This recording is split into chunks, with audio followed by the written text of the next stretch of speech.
أعوذ بالله من الشيطان الرجيم بسم الله الرحمن الرحيم বিতাড়িত মরদুদ শয়তানের ওয়াসওয়াসা থেকে আল্লাহর কাছে পানা চাই। পরম করুণাময় আল্লাহ রাব্বুল আলামিনের নামে শুরু করছি। إن يوم الفصل كان ميقاتا يوم ينفخ في الصور فتأتون أفواجا وفتحت السماء فكانت أبوابا وسيرت الجبال فكانت سرابا صدق الله العظيم إن يوم الفصل كان ميقاتا নিঃসন্দেহে বিচারের দিনটি পূর্ব থেকেই নির্ধারিত হয়েই আছে। يوم ينفخ في الصور فتأتون أفواجا যেদিন সিংহায় ফুঁক দেওয়া হবে তখন তোমরা দলে দলে বেরিয়ে আসবে। ওয়াফুতিহাতিস সামাউ ফাকানাত আবওয়াবা আর আকাশ সমূহ খুলে দেওয়া হবে তখন তা শুধু দরজা আর দরজা হয়ে যাবে। ওয়াসুইরাতিল জিবালু ফাকানাত সারাবা আর পাহাড় সমূহকে চালিয়ে দেওয়া হবে ফলে তা মরীচিকায় পরিণত হয়ে যাবে। তেলাওয়াতকৃত আয়াতের এই হচ্ছে তরজমা। সূরা নাবা হচ্ছে নবী করিম সাল্লাল্লাহু আলাইহি ওয়াসাল্লাম বলেছেন, কেউ যদি দুনিয়ায় বেঁচে থাকা অবস্থায় পরকালীন দৃশ্য চোখে দেখতে চায় সেজন্য সূরা আন-নাবা, সূরা আল-মুরসালাত, সূরা আন-নাজিআত, সূরা আল-ইনফিতার, সূরা আত-তাকবীর এই সূরাগুলি যেন পড়ে তাহলে কিয়ামতের দৃশ্য নিজ চোখে অবলোকন করতে পারবে। সুবহানাল্লাহ বলে। পরকালীন জীবন সম্পর্কে কোরআন যেসব যুক্তি পেশ করেছে তা হলো আল্লাহর এসব কিছুই বিচক্ষণতার বাইরে ছিল না, লক্ষ্যহীন এবং নিরর্থক নয়। আল্লাহ পাক বলছেন, আফাহাসিবতুম আন্নামা খালাকনাকুম আবাসা ওয়া আন্নাকুম ইলাইনা লা তুরজাউন। তোমরা কি ভেবেছো যে তোমাদেরকে সৃষ্টি করা হয়েছে খামোখা আর তোমাদেরকে আমার কাছে ফিরে আসতে হবে না? এটা কি মনে করেছো? আল্লাহ রাব্বুল আলামিন কোরআনে কারীমের অন্যত্র বলেন, আয়াহসাবুল ইনসানু আইয়ুতরাকা সুদা। মানুষ কি ভেবেছে যে তাদেরকে নিরর্থক আমি সৃষ্টি করেছি? মোটেই না। وما خلقنا السماوات والأرض وما بينهما لاعبين। আল্লাহ পাক বলেন, এই আকাশ আর জমিন আর এর মধ্যবর্তী যা কিছু আমি সৃষ্টি করেছি কোনোটাকে খেল তামাশার বিষয়বস্তু করে তৈরি করি নাই, নিরর্থক করে বানাই নাই। প্রত্যেকটি সৃষ্টির পেছনে বিচক্ষণতার দাবি হিসেবেই সৃষ্টি করা হয়েছে। বিরাট কারণ রয়েছে, খামোখা বানানো হয় নাই। এই পৃথিবীর একদিন শেষ হয়ে যাবে, এই বিশ্ব ব্যবস্থার একদিন পরিসমাপ্তি হয়ে যাবে। এই আকাশ থাকবে না, এই জমিন থাকবে না। বিশ্বাস করেন? আর যারা জবাব দিলেন না, বিশ্বাস করেন? এই আকাশ, এই জমিন, এই মানব গোষ্ঠী কিছুই থাকবে না, একদিন সব শেষ হয়ে যাবে। বিশ্ব ব্যবস্থার পরিসমাপ্তি কিভাবে ঘটবে কোরআনে কারীমে আল্লাহ রাব্বুল আলামিন পরিষ্কার করে বলে দিচ্ছেন। লক্ষ্য করো কেমনে এই পৃথিবীকে ধ্বংস করা হবে। আল্লাহ পাক কোন জিনিসকে গোপন রাখেন নাই, ওপেন সিক্রেট, সবগুলিকে খুলে খুলে আল্লাহ বয়ান করে দিয়েছেন। এই পৃথিবী আল্লাহ রাব্বুল আলামিন কেমনে ধ্বংস করবেন, কেমনে কিয়ামত হবে, বিশ্ব ব্যবস্থার পরিসমাপ্তি কেমনে হবে। আল্লাহ পাক কোরআনে কারীমে বলেন, ইযাস সামাউ ফাতারাত ওয়া ইযাল কাওয়াকিবু তাসারাত وإذا البحار فجرت وإذا القبور بعثرت إذا السماء انفطرت। আকাশ সমূহ বিদীর্ণ হয়ে যাবে, বিদীর্ণ হয়ে যাবে। কাতাইয়িস সিজিল্লি লিল কুতুব, কিতাবের পৃষ্ঠা যেমন একটার উপরে একটা পড়ে, শুনতেছেন কথা, বইয়ের পাতা যেমন একটার উপরে একটা পড়ে, এভাবে উল্টাতে থাকলে অনুরূপ ভাবে আকাশ সমূহ একটার পর একটা বইয়ের পাতার মতো পড়ে ভেঙ্গে চুরে চুরমার হয়ে যাবে। সুবহানাল্লাহ। ওয়াইদাল কাওয়াকিবু ইনতাসারাত, সমস্ত তারকাগুলি বিক্ষিপ্ত হয়ে পড়তে থাকবে। তারকা, আপনারা কি মনে করেন নাকি যে তারকাগুলি আতশবাজি যেমন ফুটকে ফুটকে উঠে ওই রকম কতগুলি ছিটকে ছিটকে পড়বে, চোখে দেখা যাবে, মাটির সাথে কিছুই পড়বে না, এরকম মনে করেন নাকি? তারকা সম্পর্কে আপনাদের ধারণা কি? বিশাল তারকা। কত তারকা! সমুদ্রের বেলাভূমিতে দাঁড়িয়ে বালুকণাগুলি, সমুদ্রের বালুকণাগুলি গোনা যদি সম্ভব হয়, আল্লাহর আকাশে কত তারকা গুণে শেষ করা যাবে না। এ তারকা এতটুক নয়, যতটুকু আপনি দেখেন বিশাল তারকা। যে সূর্য পৃথিবীর চাইতে 13 লক্ষ গুণ বড়, এরকম 1.5 থেকে 2 অথবা 3 কোটি সূর্য খাইয়া পেটের মধ্যে হজম করতে পারে এমন হাজার হাজার বিলিয়ন বিলিয়ন তারকা আল্লাহ পাক গ্যালাক্সির মধ্যে পয়দা করে রেখেছেন। এগুলি যখন ছিটকা পড়তে থাকবে পৃথিবীর উপরে, ওয়াইদাল কাওয়াকিবু ইনতাসারাত, সমস্ত তারকাগুলি বিক্ষিপ্ত হয়ে পড়তে থাকবে। ওয়াইদাল বিহারু ফুজ্জিরাত, সমুদ্রগুলি দীর্ণ বিদীর্ণ হয়ে যাবে, সমুদ্রের পানিগুলি নিঃশেষিত হয়ে যাবে, তলদেশ ফেটে যাবে এবং তলদেশ থেকে অগ্নি উদ্গীরণ হতে থাকবে, সমুদ্রের তলদেশ থেকে। বিশ্বাস করেন? এই মাটির মধ্যে আছে না আগুন, পাথর পোড়াইয়া আলকাত্রার মতো লাভা বানাই দিতে পারে এমন প্রচন্ড উত্তপ্ত আগুন রয়েছে মাটির ভেতরে। সমুদ্রের পানি সমূহ নিঃশেষিত হয়ে যাবে, দীর্ণ বিদীর্ণ হবে, সেখানে আগুন জ্বলতে থাকবে। কি ভয়াবহ দৃশ্য হবে! আর কবরের মধ্যে যা কিছু আছে কবরগুলি তা উদ্গীরণ করে দেবে।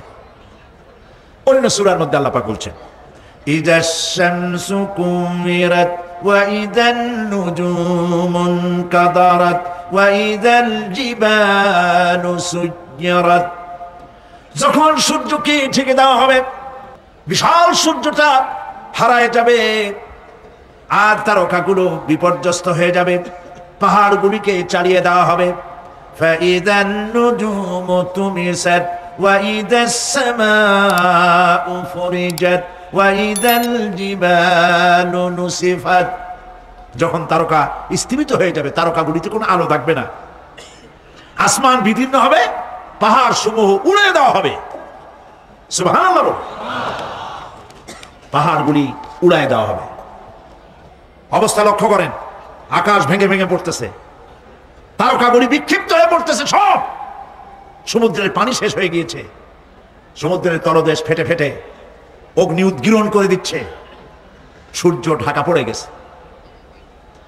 মহান আল্লাহ রাব্বুল আলামিন বলেন, শুধু সূর্য ঢাকা পড়বে না, মানুষেরা দেখতে পাবে فإذا برق البصر وخسف القمر وجمع الشمس والقمر, যখন চক্ষু বিস্ফারিত হবে, মানুষের চোখগুলি ছানা বড় হয়ে যাবে, এই দৃশ্য দেখে চাঁদে আলো নাই, সূর্যতে আলো নাই, চাঁদ আর সূর্য দুটি একাকার হয়ে যাবে।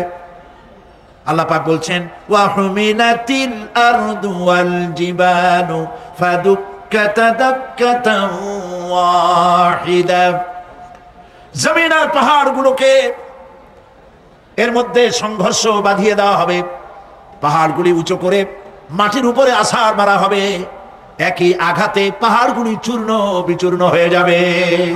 সুবহানাল্লাহ। এই কথার মধ্যে কোনো ভুল আছে? কেবলমাত্র কাফের, বেঈমান, তাদের কলিজা এ কথা ভয়ের সৃষ্টি না করতে পারে। ইমানদারদের কলিজা ফেটে যাওয়ার কথা। কি ভয়াবহ দৃশ্য! তারকা পড়তেছে, আকাশ ভাঙতেছে। খালি রাশিয়ার একটা রকেট বহু বছর পর্যন্ত মহাশূন্যে উঠতেছিল, একদিন পত্রপত্রিকায় দেখতে পেলাম ওইটা ভাঙে পড়বে, ওইটার মেয়াদ শেষ হয়ে গেছে, ভাঙে পড়বে। বিশ্ব মহা চিন্তায় পড়ে গেল, কোন দেশে পড়বে? যদি কোনো দেশের উপরে পড়ে সে দেশ শেষ হয়ে যাবে, বিল্ডিং, মানুষ, স্থাপনা সব চূর্ণ বিচূর্ণ হয়ে যাবে, ভয়তে অস্থির। রাশিয়ার বিজ্ঞানীরা চেষ্টা করলো সেটাকে সরাইয়া কোনো জমিনে যাতে না পড়ে মহাসমুদ্রে ফেলাবার জন্য চেষ্টা করতে লাগলো। মনে আছে ঘটনা আপনাদের? পত্রপত্রিকা যারা পড়ে মনে থাকারই কথা। রাশিয়ার একটা রকেট, এটার কত বড় হবে, ওইটা ভেঙে চুরে পড়বে, সে ভয়তে দুনিয়া অস্থির। আর আল্লাহ পাক বলছেন, এতে কোনো সন্দেহ নাই, আকাশ একটার পর একটা ভেঙে চুরে চুরমার হয়ে পড়তে থাকবে, তারকাসমূহ বিক্ষিপ্ত হয়ে পড়বে, দরিয়া দীর্ণ বিদীর্ণ হয়ে যাবে, চন্দ্র আর সূর্য ধাক্কা লেগে একাকার হয়ে যাবে, চাঁদে আলো নাই, সূর্যে আলো নাই, অন্ধকার এক বিভীষিকাময় পূর্ণ হয়ে যাবে গোটা বিশ্ব। পাহাড়গুলো উঁচু করে মাটির উপরে আছাড় দেওয়া হবে, এক ধাক্কায় পাহাড়গুলো ভেঙে চুরে চুরমার হয়ে যাবে। সুবহানাল্লাহ। এই অবস্থা যখন, এই ভয়ঙ্কর পরিস্থিতি যারা লক্ষ্য করবে, আল্লাহ রাব্বুল আলামিন বলেন মানুষেরা ভয় অস্থির হয়ে দৌড়াদৌড়ি আরম্ভ করবে। ইয়াকুলুল ইনসানু ইয়াউমাইদিন আইনাল মাফার। মানুষেরা পাগলের মতো শুধু দৌড়াদৌড়ি করবে আর বলবে পালাবো কোথায়, ভাগবো কোথায়, কোথায় যাব? আল্লাহ রাব্বুল আলামিন জবাবে বলেন কাল্লা লা ওয়াজারা ইলা রাব্বিকা ইয়াউমাইদিনিল মুস্তাকার। কখনই নয়, ভাগবার জায়গা নাই, পালাবার জায়গা নাই, আল্লাহ রাব্বুল আলামিনের আশ্রয় ছাড়া কোনো আশ্রয় নাই। এই বিভীষিকাময় দৃশ্য হয়ে যাবে, সব মরে যাবে, কেউ বাঁচবে না। মালাকুল মউতকে আল্লাহ পাক জিজ্ঞেস করবেন, কে এখন বেঁচে আছে আর কারা বেঁচে আছে? তিনি বলবেন হযরতে জিবরাইল, হযরতে মিকাইল, হযরতে ইসরাফিল। আল্লাহ পাক নির্দেশ করবেন এদের জান কবজ করো। ইসরাফিল, মিকাইল জান কবজ হবে। হযরতে জিবরাইল আমিন শাদীদুল কুওয়া, প্রচন্ড ক্ষমতা আল্লাহ তাকে দান করেছেন, সুবহানাল্লাহ বলেন। দুনিয়ার সব নবীদের কাছে বাণী বহন করে নিয়ে আসছেন পূর্ণ অথেন্টিসিটির সাথে, সুবহানাল্লাহ। আল্লাহ পাক যাকে বলেছেন রূহুল আমিন, নবী করিম সাল্লাল্লাহু আলাইহি সাল্লামের মিরাজের রাত্রে যে কথা বলা হয়েছে ওয়ালাকাদ রাহু বিল উফুকিল মুবিন, পশ্চিম দিক বলয় তিনি যা দেখতে পেয়েছিলেন, তাফসীর বলছে হযরতে জিবরাইলের পূর্ণ আকৃতিতে নবী করিম সাল্লাল্লাহু আলাইহি সাল্লাম তাকে দেখতে পেয়েছিলেন। হযরতে জিবরাইল যখন দুনিয়া আসেন, কোন কোন কিতাবে লেখা হয়েছে 600 ডানা আছে তার, দুই ঝাপটায় আকাশ থেকে জমিনে চলে আসেন, সুবহানাল্লাহ। হযরতে জিবরাইলকে আল্লাহ পাক বলবেন তাকে মওত দাও, হযরতে জিবরাইলও বিদায় হয়ে যাবে। আল্লাহ প্রশ্ন করবেন এখন আর কে বাকি? মান বাকিয়া ইয়া মালাকাল মউত। মালাকুল মউত বলবেন হে আল্লাহ তাআলা, এখন তোমার সামনে আমি দাঁড়িয়ে আছি, আর কেউ নাই। আল্লাহ পাক বলবেন মুত ইয়া মালাকাল মউত। আল্লাহু আকবার। মুত ইয়া মালাকুল মউত, মরে যা, মরে যা। মালাকাল মউত মরে চলে যাবে, এরপরে আর কেউ নাই। আল্লাহ রাব্বুল আলামিন এই অবস্থায় কত বছর কত কাল চলে যাবে আল্লাহ পাক ভালো জানেন, কেউ নাই। আজকে রাজত্ব কার?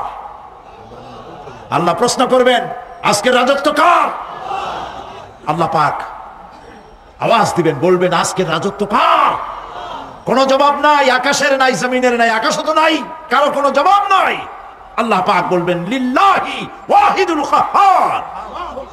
আজ একমাত্র রাজত্ব হচ্ছে পরাক্রমশালী আল্লাহ রাব্বুল আলামিনের।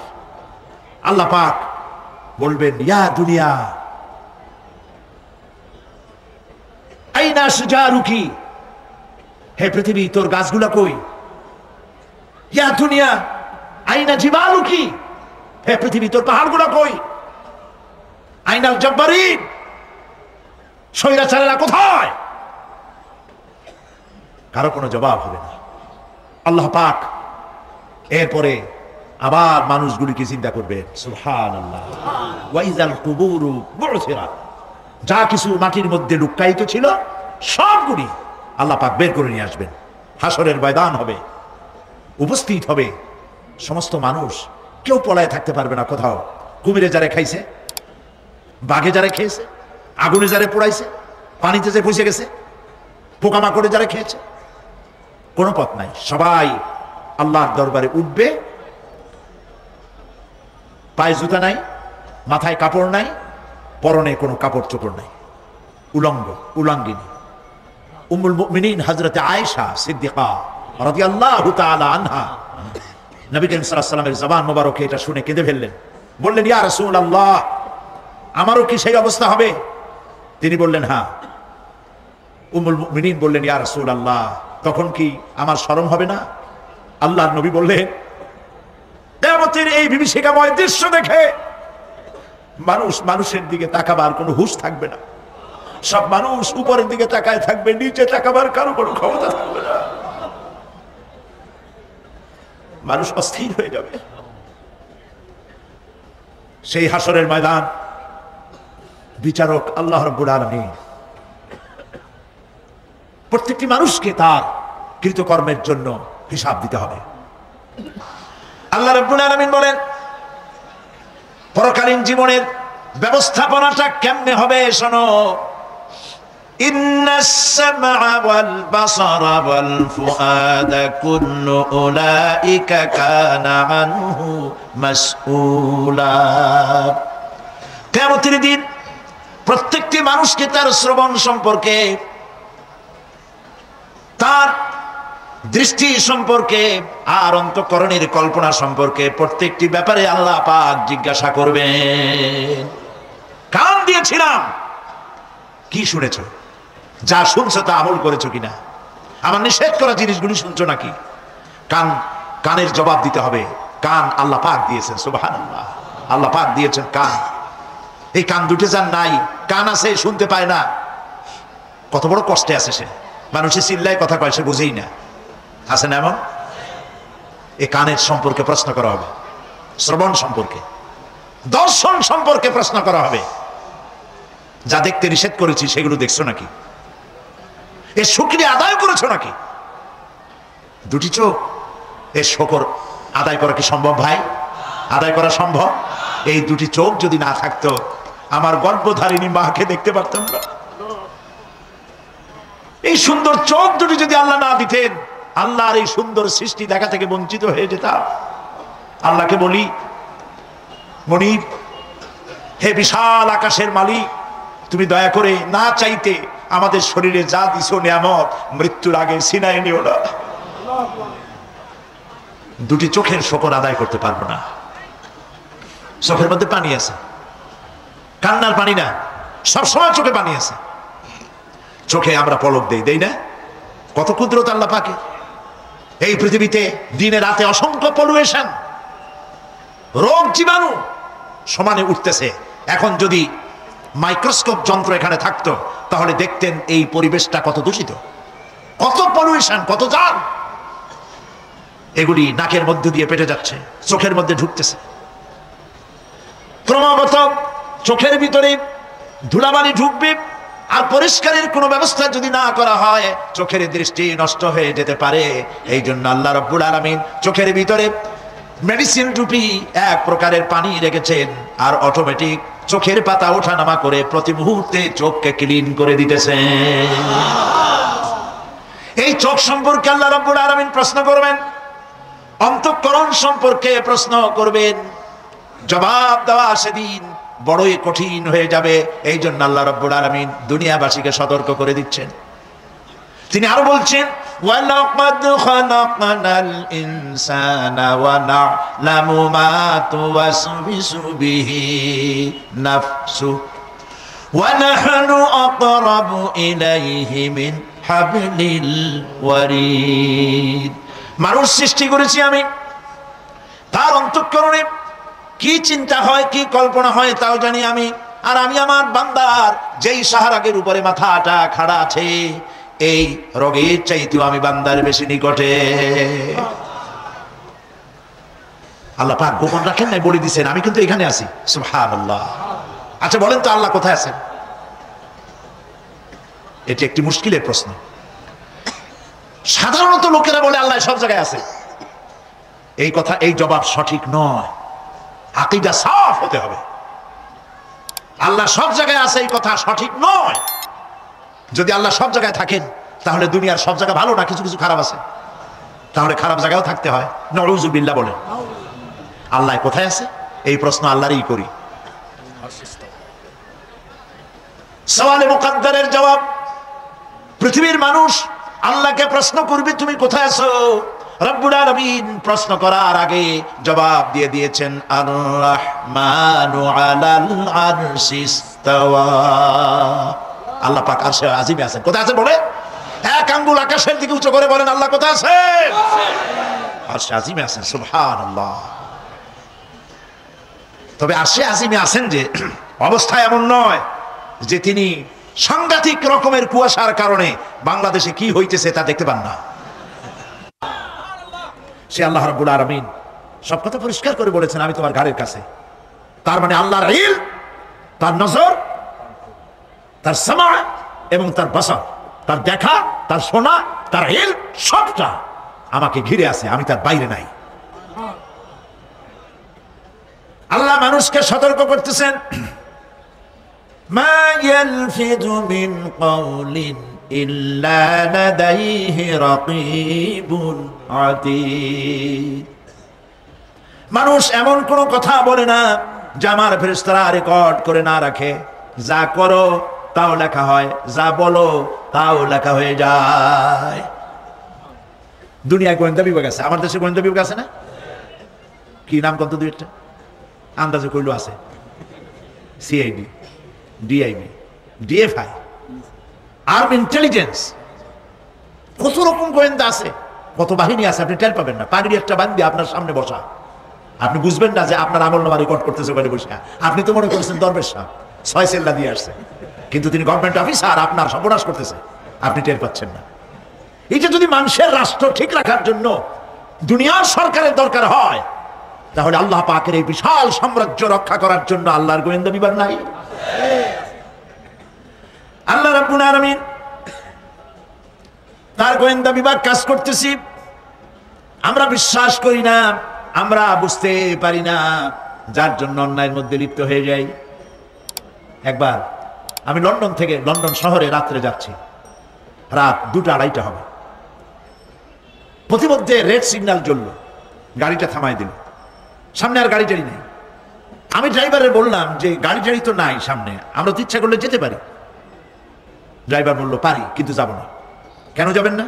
বলল যে এই সিগন্যালের সাথে ক্যামেরা আছে, অটোমেটিক ক্যামেরা। আমি যদি এখান থেকে এটাকে ক্রস করি তাহলে আগামীকাল কোর্ট থেকে আমার নামে চিঠি আসবে। রাত 2:45, এই রঙের গাড়ি, এত নাম্বার গাড়ি, এবং আপনার চেহারা শরীফ এই, আপনি রাত 2:45 সময় রেড সিগন্যাল অমুক এলাকা থেকে ক্রস করেছেন, মেহরবানি করে কোর্টে আসেন আর জরিমানা দিয়ে যান। এই লোকটি এইখানে ক্যামেরা আছে, এটা চোখে দেখছে, সেই জন্য বিশ্বাস করলো। কিন্তু এই ক্যামেরায় স্ন্যাপ নেওয়ার জন্য কোনো ক্যামেরাম্যান নাই, অথচ গাড়ি ক্রস করলেই, ওভার স্পিড করলেই ছবি তুলে ফেলবে। এই বুদ্ধিটা কে দিছেন? যিনি এই বুদ্ধিটা দিলেন তার কাছে এমন কোনো বুদ্ধি নাই যে আপনার আমার অনবরত অটোমেটিক ক্যামেরা দিয়ে জীবনের সব কিছু আমাদের ধরে রাখে, এরকম কোন ক্যামেরা থাকতে পারে না? পারে কিনা? কিন্তু আমাদের কপাল খারাপ। ওই যে সিগারেটের প্যাকেটে লেখা আছে সংবিধিবদ্ধ সতর্কীকরণ, ধূমপান স্বাস্থ্যের জন্য ক্ষতিকর। প্যাকেটে লেখা আছে, হাতের মুঠায় ধরিয়া সিগারেট ধরে টান মারিয়া উপরে ফু দিয়া তাকায় দেখে ফু যায় কদ্দুর।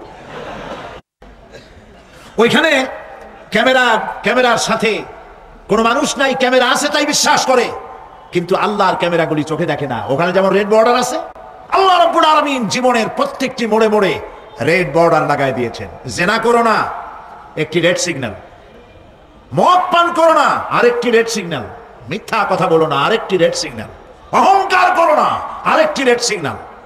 বউকে বেপরদা করো না, আরেকটি রেড সিগন্যাল। সুদ খেও না, ঘুষ খেও না, আরেকটি রেড সিগন্যাল। অসংখ্য রেড সিগন্যাল দিয়ে আল্লাহ পাক বলছেন তিলকা হুদুদুল্লাহ, এই হচ্ছে আল্লাহর বর্ডার। ফালা তাতাদুহা, অতএব আল্লাহর বর্ডারকে ক্রস করো না। কে নিষেধ করেছেন? কে নিষেধ করেছেন? মানুষেরা বিশ্বাস করে না। আল্লাহ রাব্বুল আলামিন কোরআনে কারীমের মধ্যে বলছেন, ইয়ালামু খাইনাতাল আ'য়ুনি ওয়া মা তুখফিস সুদূর। তোমার কথাগুলি রেকর্ড হয়, তোমার কাজগুলি রেকর্ড হয়, এমনকি তোমার মনের ভিতরে যে কল্পনা হয় সেগুলো রেকর্ড হয়। আর চোখে কি লুকোচুরি খেলে আল্লাহ তাও জানতে পারে। সানগ্লাস পরে চোখের ফাঁক দিয়া কারে দেখো, কেউ টের পায় না। টের পায় কে? জোরে বলেন আল্লাহ পাক। মহান আল্লাহ রাব্বুল আলামিন বলেন, কোন গুনার কাজ করে, কোন সামান্যতম গুনার কাজ করেও এড়াতে পারবে না, এবং সামান্যতম ভালো কাজ করলেও তাতে পুরস্কার থেকে মাহরুম হবে না। আল্লাহ পাক বলেন, ওয়া ইন কানা মিসকালা হাববাতিন মিন খারদালিন আতাইনা বিহা ওয়া কাফা বিনা হাসিবিন। একটি সরিষা পরিমাণ আমলকেও আল্লাহ পাক কিয়ামতে হাজির করবেন। হিসাব নেওয়ার জন্য আল্লাহ পাক বলেন, আমি যথেষ্ট। সুবহানাল্লাহ। হিসাব নেওয়ার জন্য আল্লাহ পাক যথেষ্ট। হযরত ওমর রাদিয়াল্লাহু তাআলা আনহু, আমিরুল মুমিনিন, খলিফাতুল মুসলিমিন হযরত ওমর ইবনুল খাত্তাব বলেন রাদিয়াল্লাহু তাআলা আনহু, সুবহানাল্লাহ। কোথা থেকে আল্লাহ কোথায় নিয়ে গেছেন? নবীকে হত্যা করতে আসছিলেন, আর আল্লাহ তারে কোথায় নিয়ে গেছেন? সুবহানাল্লাহ। নবীজি বলেছেন, লা নবিয়্যা বাদি ওয়ালা রাসূলা, আমার পরে নবী হবে না, রাসূল হবে না। যদি কেউ নবী বা রাসূল হইতো, কে হইতো? ওমরের আল্লাহ নবী বানাই দিতেন। সুবহানাল্লাহ। সেই ওমরের কতটুকু জানি আমরা? অনেক কিছুই জানি না। হযরত ওমর রাদিয়াল্লাহু তাআলা অন্ধকার রাত্রে একদিকে যাচ্ছিলেন, পেছনে কিছু লোক ছিল। হঠাৎ করে তিনি প্রশ্ন করলেন, আচ্ছা তোমাদের মধ্যে কেউ কি বলতে পারো কোরআনে কারীমের মধ্যে সবথেকে হতাশাব্যঞ্জক আয়াত কোনটি? অন্ধকারের ভেতরে একজনে জবাব দিলেন, ফামান ইয়া'মাল মিসকালা যাররাতিন খায়রান ইয়ারা ওয়া মান ইয়া'মাল মিসকালা যাররাতিন শাররান ইয়ারা। এর অর্থ হলো, যদি কেউ যারা পরিমাণ, সরিষা পরিমাণ ভালো কাজ করে কিয়ামতে সেটা দেখতে পাবে, আর যদি সামান্য সরিষা পরিমাণ গুনার কাজও করে, খারাপ কাজ করে, সেটা দেখতে পাবে। এই আয়াতটি যখন নাজিল হয়, সূরা যখন নাজিল হয়, হযরতে আবু সাঈদ খুদরি রাদিয়াল্লাহু তাআলা আনহু তিনি রাসূলুল্লাহকে প্রশ্ন করলেন, ইয়া রাসূলুল্লাহ, আল্লাহ যে আয়াত নাজিল করলেন, কিয়ামতের দিন আমি কি আমার এমনকি ছোট্ট পাপও কি দেখতে পাবো? আল্লাহর নবী বললেন, আল্লাহ বলেছেন অবশ্যই দেখতে পাবা। হযরতে আবু সাঈদ খুদরি রাদিয়াল্লাহু তাআলা আনহু চিৎকার করে কেঁদে উঠলেন, বললেন, তাহলে তো আমি মরেই যাব। আমার ছোট্ট পাপটাও যদি আমি দেখি কিয়ামতে, আমি তো মরে যাব। হযরত ওমর রাদিয়াল্লাহু তাআলা আনহু অন্ধকারের ভিতরে হাঁটতেছেন আর কাঁদতেছেন, হাঁটতেছেন আর কাঁদতেছেন। কিছু দূর অগ্রসর হয়ে তিনি প্রশ্ন করলেন, আচ্ছা কেউ কি বলতে পারো কোরআনে কারীমের মধ্যে সবথেকে আশাব্যঞ্জক আয়াত কোনটি? পেছন থেকে অন্ধকারের ভেতর থেকে আওয়াজ এলো, লা তাকনাতু মির রাহমাতিল্লাহ, আল্লাহর রহমত থেকে, দয়া থেকে নিরাশ হয়ে যেও না, হতাশ হয়ে যেও না। হযরত ওমর কাঁদতে কাঁদতে জিজ্ঞেস করলেন, তোমাদের মধ্যে আব্দুল্লাহ ইবনে মাসউদ আছে নাকি? হযরত আব্দুল্লাহ ইবনে মাসউদ বললেন, আমি তো বললাম, আমি জবাব দিলাম। সুবহানাল্লাহ। রাইসুল মুফাসসিরিন হযরত আব্দুল্লাহ ইবনে মাসউদ রাদিয়াল্লাহু তাআলা আনহু, তার পা খুব ছোট ছিল।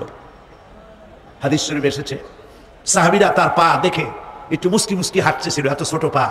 নবী করিম সাল্লাল্লাহু আলাইহি ওয়াসাল্লাম বললেন, আব্দুল্লাহ ইবনে মাসউদের পা ছোট দেখে হেসো না, কিয়ামতের দিন আব্দুল্লাহ ইবনে মাসউদের ছোট্ট পাটা উহুদ পাহাড়ের চাইতে ওজন বেশি হয়ে যাবে। সুবহানাল্লাহ, সুবহানাল্লাহ। প্রিয় ভাই সব, এই হচ্ছে নবী করিম সাল্লাল্লাহু আলাইহি ওয়াসাল্লাম। তিনি মানুষের সামনে এসব কথাগুলি পরিষ্কার করে বলে দিয়েছেন। সেদিন কোন উপায় থাকবে না, সেই কিয়ামতের মাঠ। واتقوا يوما لا تجزي نفس عن نفس شيئا ولا يقبل منها شفاعة ولا يؤخذ منها عدل ولا هم ينصرون সেদিন কেউ কারো সাহায্যে এগিয়ে আসবে না। প্রিয় ভাই সব, অসহায়, এর ইংরেজি হচ্ছে হেল্পলেস। এই পৃথিবীতে আক্ষরিক অর্থে কোনো মানুষ হেল্পলেস হয় না, অসহায় হয় না। কেউ না কেউ সহায় হয়েই যায়, হয় স্বামী, না হয় পিতা, না হয় ছেলে, না হয় মেয়ে, না হয় আত্মীয়, না হয় সরকার। কেউ না কেউ সহায় হয়েই যায়। একেবারে হেল্পলেস এটা পৃথিবীতে হয় না। অসহায় কারে বলে? কিয়ামতের মাঠে মানুষ তা টের পাবে। আল্লাহ তাআলা কিয়ামতের দিন তুমি আমাদেরকে অসহায় করে দিও না, কিয়ামতের দিন তুমি আমাদের জন্য সহায় হয়ে যেও। আল্লাহ পাক বলছেন সেদিনটি ভয় করো, যেদিন কেউ কারো সাহায্যে এগিয়ে আসবে না, কারো পক্ষে কোনো সুপারিশ গ্রহণ করা হবে না, কারো কাছ থেকে কোনো বিনিময় গ্রহণ করা হবে না, কাউকে কোনো সাহায্য করা হবে না। ইন্না লিল্লাহি ওয়া ইন্না ইলাইহি রাজিউন। আল্লাহ রাব্বুল আলামিন বলেন লান তানফাকুম আরহামাকুম ওয়ালা আওলাদুকুম ইয়াউমাল কিয়ামা। কিয়ামতের দিন তোমাদের আত্মীয়-স্বজন, তোমাদের সন্তান সন্ততি তোমাদের জন্য কিছু মাত্র কাজে লাগবে না। ইয়াউমা ইয়াফিরুল মারউ মিন আখিহি ওয়া উম্মিহি ওয়া আবিহি ওয়া সাহিবাতিহি ওয়া বানিহি। সেদিন মানুষ তার ভাই, মা বাপ, স্ত্রী ও সন্তান থেকে পলায়ন করবে। সেদিন প্রত্যেকে নিজ নিজ অবস্থায় পতিত হয়ে যাবে। পিতা তার সন্তানকে পরিচয় দেবে না, মা তার সন্তানকে চিনবে না, সন্তান তার মাকে চিনবে না। মানুষগুলি দৌড়াতে থাকবে, পালাতে থাকবে, কেউ কারো সাহায্য সেদিন করতে পারবে না।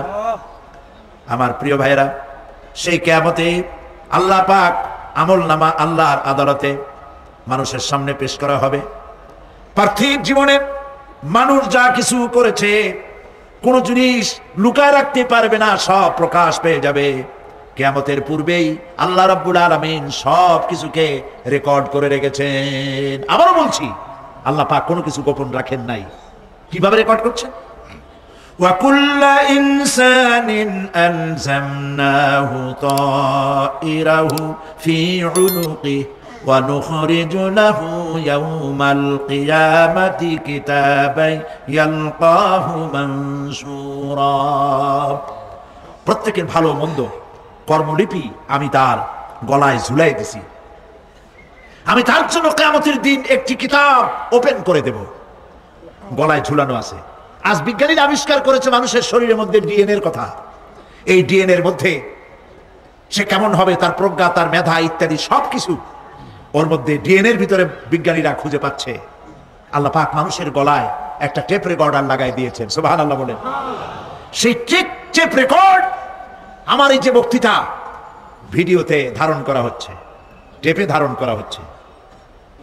এই বুদ্ধিগুলি কে দিছে? আরে ভাই কথা বলবেন তো আল্লাহর নাম জোরে না। এই বুদ্ধি কে দিয়েছেন? যে আল্লাহ বুদ্ধি দিয়ে আপনার আমার কথা রেকর্ড করাইতে পারে, সে আল্লাহ পাক আপনাদের আমার সাথে অদৃশ্য একটি টেপ রেকর্ড গলার মধ্যে ঝুলায় রাখছেন। এটা বিশ্বাস করবেন না? কিয়ামতের দিন এই রেকর্ড তার সামনে আল্লাহ পাক বলেন একটা কিতাব ওপেন করে দেব। তারপরে বলা হবে ইকরা কিতাবাকা কাফা বিনাফসিকাল ইয়াউমা আলাইকা হাসিবা। তাকে বলা হবে নিজের কর্মলিপি পড়ে দেখো, আজ তুমি নিজেই নিজের হিসাবের জন্য যথেষ্ট। পড়ো। কোথায় যাবা? জাহান্নামে যাবা না বেহেশতে যাবা? তুমি নিজেই তোমার হিসাব করার জন্য যথেষ্ট। সুবহানাল্লাহ। সেদিন কোনো সাহায্যকারী পাওয়া যাবে না, ওকালতি করার জন্য কাউকে পাওয়া যাবে না। বিশ্বাস করুন, বিশ্বাস করুন, কোন পীর সাহেব, কোন খাজা বাবা কিয়ামতের দিন আপনার আমার উপকারে আসবে না, আসবে না, আসবে না। আমল ভালো হবে, আল্লাহ ক্ষমা করবেন। আমল ভালো নাই, পীর সাহেবরা কিছু করতে পারবেন না। কেউ কেউ মনে করেন পীর সাহেব আমার সুপারিশ করবেন। কিয়ামতের দিন আপনারাই দেখবেন ওনাদের সুপারিশ কে করে। কিয়ামতের দিন আল্লাহ পাক আরো পরিষ্কার করে বলছেন, লান তানফাকুম আরহামুকুম ওয়ালা আওলাদুকুম ইয়াউমাল কিয়ামাহ। কিয়ামতের দিন সন্তান সন্ততি আর সম্পদ কোনো কাজে লাগবে না, এগুলি কোনো উপকার হবে না মানুষের জন্য। আর সেখানে উৎকোচেরও কোনো কারবার চলবে না। এই পৃথিবীতে উৎকোচ দিয়ে অনেক কাম করা যায়, কিন্তু কিয়ামতে চলবে না। আল-ইয়াওমা লা ইয়ানফাউ মালুন ওয়ালা বানুন। সুবহানাল্লাহ, সুবহানাল্লাহ। যেখানে কিয়ামতের দিন ধন, সন্তান, সন্ততি কোনো কাজে লাগবে